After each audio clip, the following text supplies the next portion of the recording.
Next, I'll answer a call using the hands-free mode.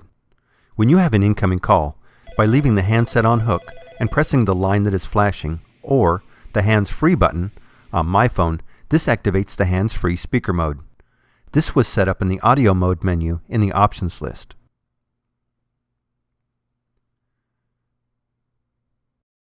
Notice the hands-free LED is on solid. This indicates speakerphone mode.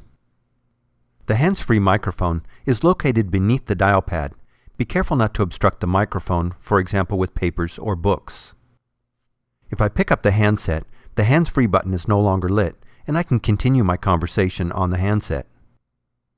If I press the hands-free button again, the call is switched back to my speakerphone, and I can continue the call and return the handset back to the cradle.